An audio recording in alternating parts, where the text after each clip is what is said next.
Hello everyone, watching an episode of the Gasless Guys, and today I have with me is the ShR-2 gas mask, or medical gas mask, medical respirator, however you want to say it.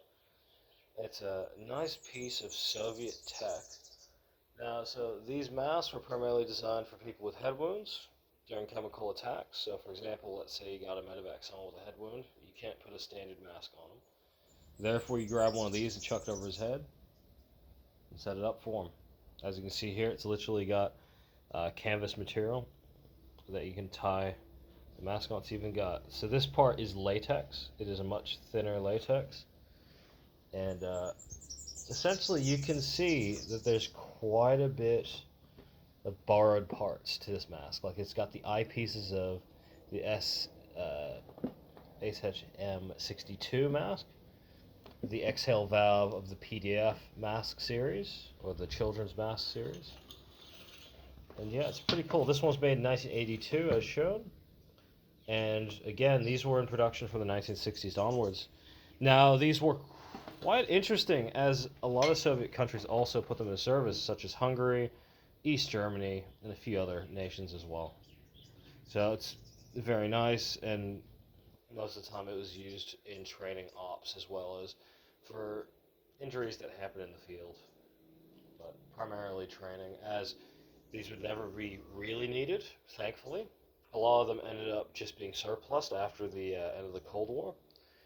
But yeah, it's a very interesting mask. It's one of those few masks that'll literally fit anyone.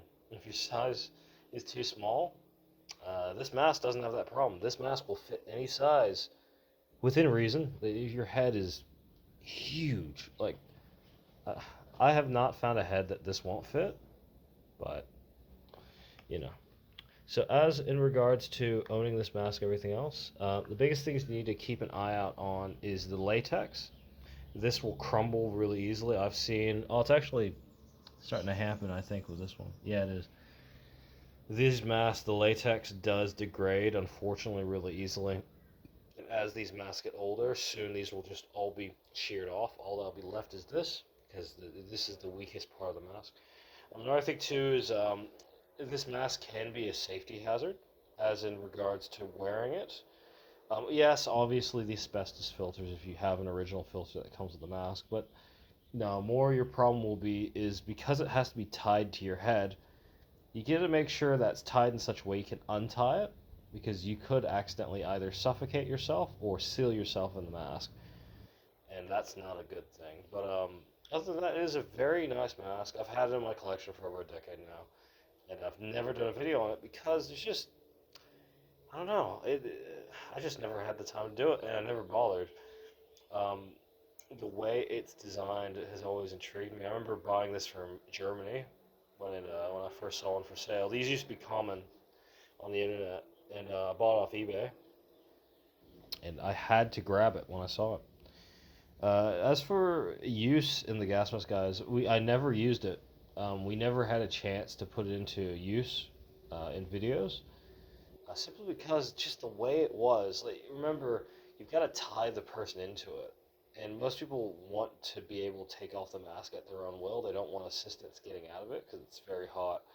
It can get very steamy. And another thing, too, is if you have a fear of enclosed spaces, this mask is horrendous for that. But, yeah, so I never, unfortunately, used it in the series as in regards to mucking around while wearing the mask. But, yeah, another thing too, an interesting thing. So another thing too, it looks kind of like a fish. Thinking about this mask. Another thing about the mask I should mention is it doesn't have a tisset system. So let's go look inside the mask. I'll just quickly show you. Inside the mask. Just be careful with the latex. I don't want to break anything. Let's see if I can turn on. Oh no, I don't need it. There's some markings. As you can see, let me spread it up a little bit more. It's a very simple in the inside. It's actually you'll find it's very similar to the PDF masks, like the DP6 and whatnot. Very simple. Literally, your inhale, exhale, etc. 2 eyepieces. Yeah, that's it.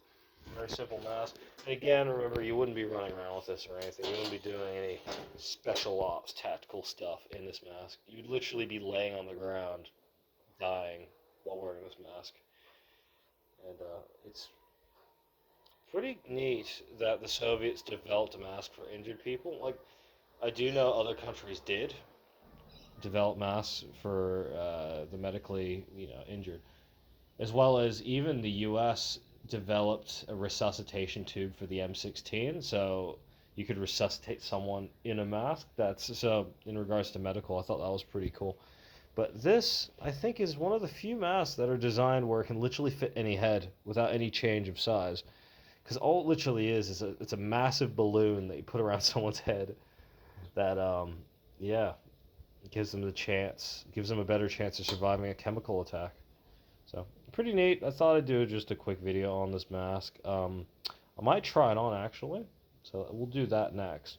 But it is a very cool mask that in my collection that I've always wanted to do a video on. And actually, you know what? Stuff it. Let's try it on and videotape me in it. And I'll show you. I might not be able to get sealed properly because I won't be able to tie it up properly without me, not freaking out, but not me being able to get out of it because I need to get out of it for obvious reasons. But we'll see what we can do.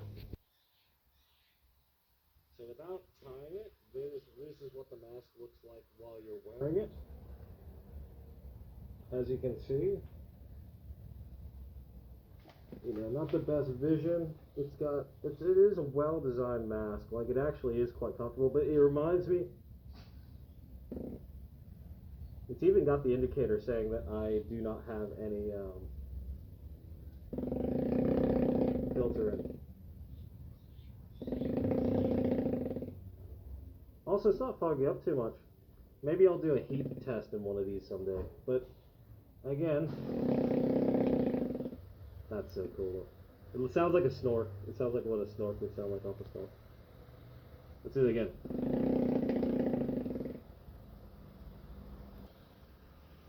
So yeah, so that is the mask and how it works, etc. It's a very nice mask. It's very well designed. It's very comfortable, and I think it's a very nice piece of tech for someone who's injured in the field, and it gives your soldier another chance of surviving during a chemical attack or during an NBC attack. Anyway, I hope you guys enjoyed this quick video by me. Hope you guys have an amazing day. And yes, I know I should put on the mask more often. I don't. And I thank you for the person who commented that earlier. I probably will wear them more often. And someday I want to do more public videos. You know how it goes. You run out of time as you grow up, and you still want to do stuff, but you can't always. But it is good to be uploading again. Anyway, I hope you guys enjoyed this video. Catch you. Bye.